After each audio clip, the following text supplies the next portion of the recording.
भाव दो गाना में यार, भाव नहीं दे रहे हो गाना में। हाँ ठीक है, क्या ठीक है? भाव देंगे। किसे किसे का बोलो तो तुम्हें गाओ तो किसे गाएंगे? शिव का वस जइले माई की मूर्तिया बिहारी। थोड़ा सा हल्का उठाना है, ठीक है ना? अरे भाव प्यार से गाओ, ठीक है? आ जाओ। सवेरे आए हम।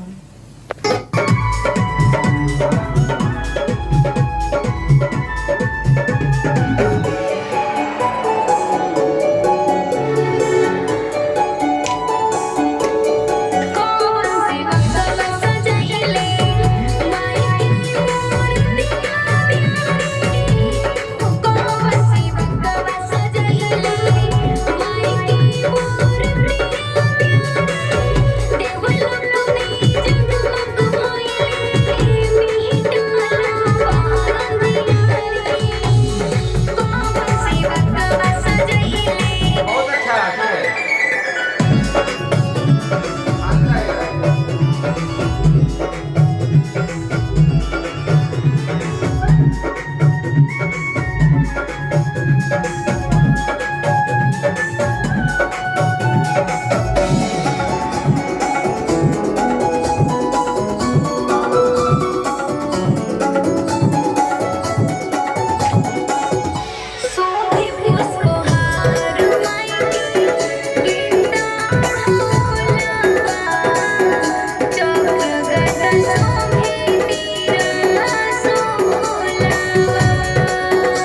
बहुत अच्छा।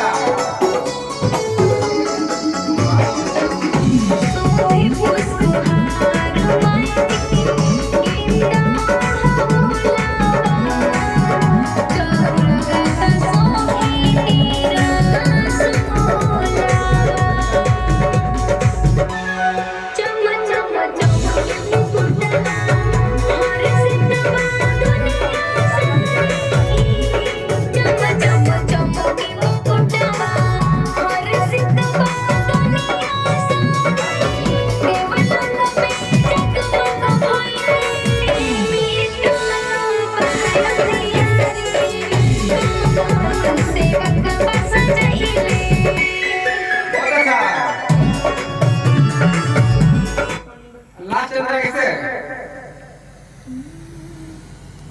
लास्ट चल रहा है बता।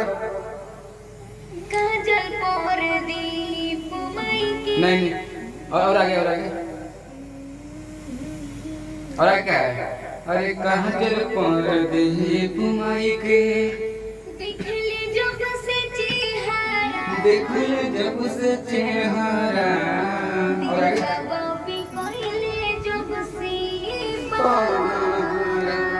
माई हो, ठीक है ना? आप बोलिएगा तो स्वभाव दीजिए ना, चिल्ला के ज़्यादा मत करिए, ठीक है? आइएगा।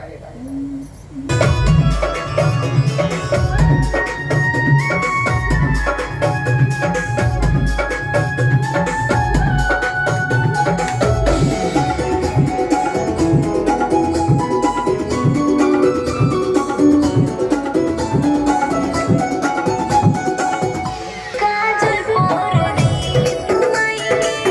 देखले जब से चेहरा। दिला बाबी कोइले जब से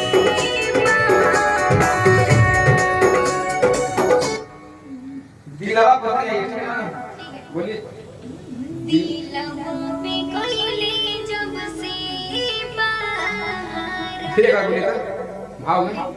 दिला बाबी कोइले जब से बाहर। बहुत अच्छा, अपने भाव पाइएगा, ठीक है ना? अपने भाव दीजिए, आइए आइएगा। काजल पोर दीप माई की। देखले जब से चेहरा। दिला बाबी कोइले जब से बाहर। बहुत अच्छा। आओ। काजल पोर दीप माई की। देखले जब से चेहरा। दिला बाबी कोइले जब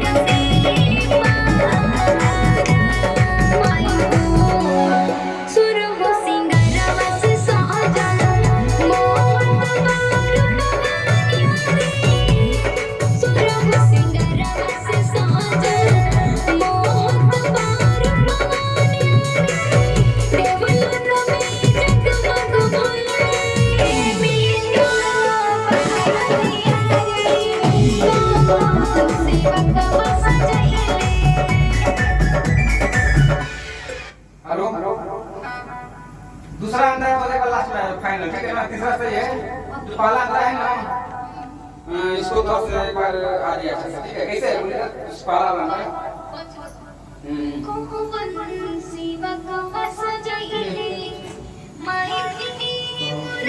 ये नहीं, पहले का अंतरा, दूसरा नहीं अंतरा।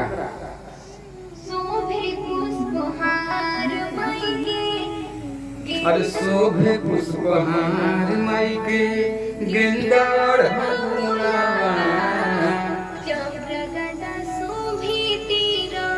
सोनावा। हाँ ये वाला अंतरा जाएगा, ठीक है ना? फाइनल।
हर सिर्फ बात है ना।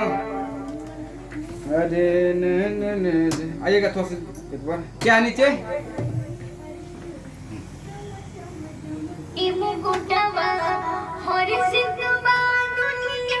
आया ठीक है।